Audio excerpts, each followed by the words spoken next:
सात संगत जी प्यार से कहना। धन निरंकार जी। सात संगत जी कैसे हैं आप सब? कमेंट बॉक्स में ज़रूर बताइएगा।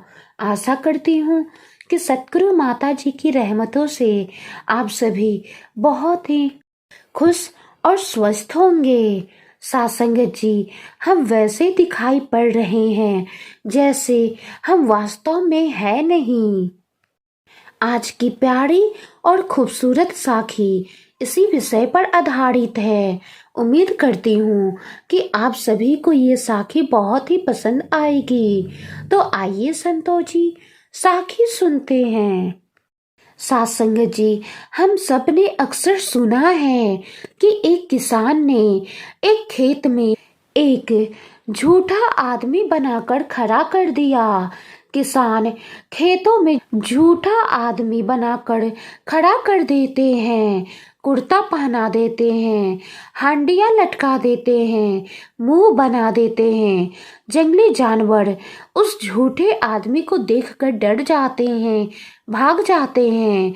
पक्षी पक्षी खेत में आने से डरते हैं। एक दार्शनिक उस झूठे आदमी के पास से निकलता था तो उस दार्शनिक ने उस झूठे आदमी को पूछा कि दोस्त, सदा यही खड़े रहते हो?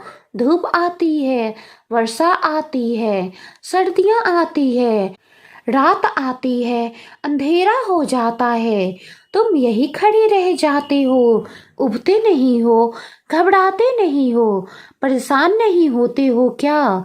वो झूठा आदमी दार्शनिक की बातें सुनकर बहुत हंसने लगा। उसने कहा, परेशान परेशान मैं कभी नहीं होता। दूसरों को डराने में इतना मजा आता है कि वर्षा भी गुजार देता हूँ, धूप भी गुजार देता हूँ, रातें भी गुजार देता हूँ। दूसरों को डराने में बहुत मजा आता है। दूसरों को प्रभावित देखकर, भयभीत देखकर बहुत मजा आता है। दूसरों की आंखों में सच्चा दिखाई पड़ता हूँ। बस बात खत्म हो जाती है। पक्षी डरते हैं कि मैं सच्चा आदमी हूँ। जंगली जानवर भय खाते हैं कि मैं सच्चा आदमी हूँ।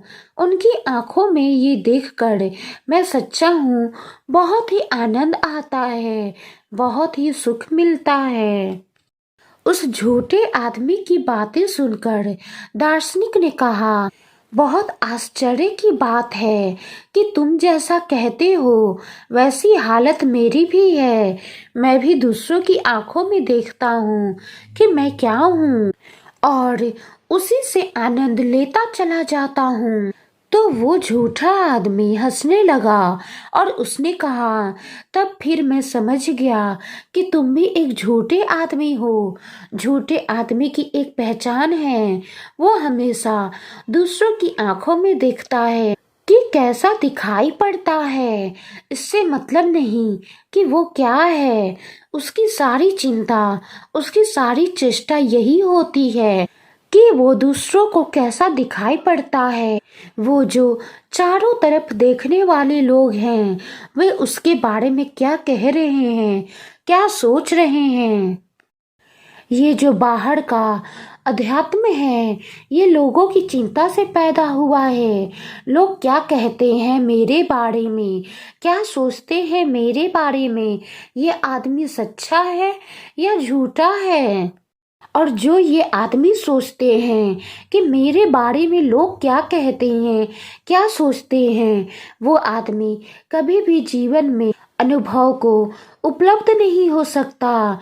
जो आदमी ये फिक्र करता है कि भीड़ क्या कहती है और जो भीड़ के हिसाब से अपने व्यक्तित्व को निर्मित करते हैं, वो आदमी अंदर जो सोए हुए प्राण है, जो सोई हुई इंसानियत है, उसको कभी नहीं जगा पाएगा। वो बाहर से ही वस्त्र ओढ़ लेगा, वो लोगों की आंखों में भला दिखाई पड़ने लगेगा और बात समाप्त हो जाएगी। और साथ संगत जी हम वैसे दिखाई पड़ने लगते हैं कि जैसे हम कभी थे ही नहीं, क्योंकि हम भीड़ के अनुसार अपने व्यक्तित्व को बदल लेते हैं। हम ये सोचने लगते हैं कि भीड़ क्या कहेगी, कि हम कैसे हैं, लोग क्या बोलेंगे, कि हम कैसे व्यक्ति हैं, झूठे हैं या सच्चे हैं, और उन्हीं के अनुसार ये सोचकर अपने व्यक्तित्व को बदल लेते हैं।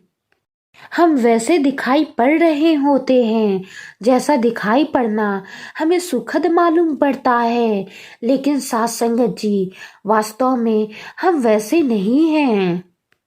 इसीलिए साथ संगत जी, भीड़ की चिंता छोड़े, अपने व्यक्तित्व को निखारे। जीवन में झूठा आदमी बनकर लोगों के सामने हम कितना खुद को अच्छा बना पाएंगे। एक ना एक दिन तो सच्चाई पता ही चली जाएगी कि हम जैसे दिखाई पड़ते हैं वैसे है नहीं।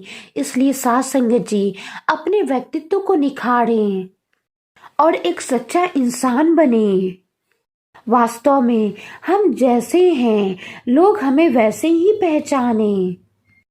किसी के मन में या किसी के सामने हमारे लिए झूठी पहचान ना हो।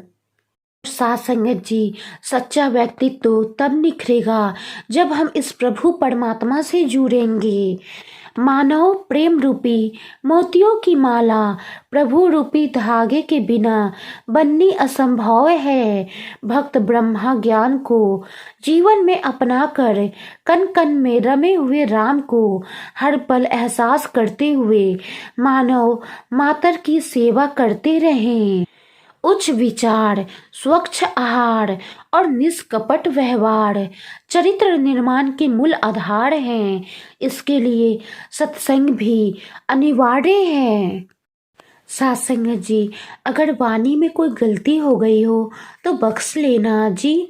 साथ संगत जी, आज की साखी कैसी लगी कमेंट बॉक्स में जरूर बताइएगा। साखी अच्छी लगी हो तो साखी को लाइक करें, शेयर करें। अगली बार एक और प्यारी सी साखी के साथ मुलाकात होगी। गुरु प्यारी साथ संगत जी, प्यार से कहना धन निरंकार जी।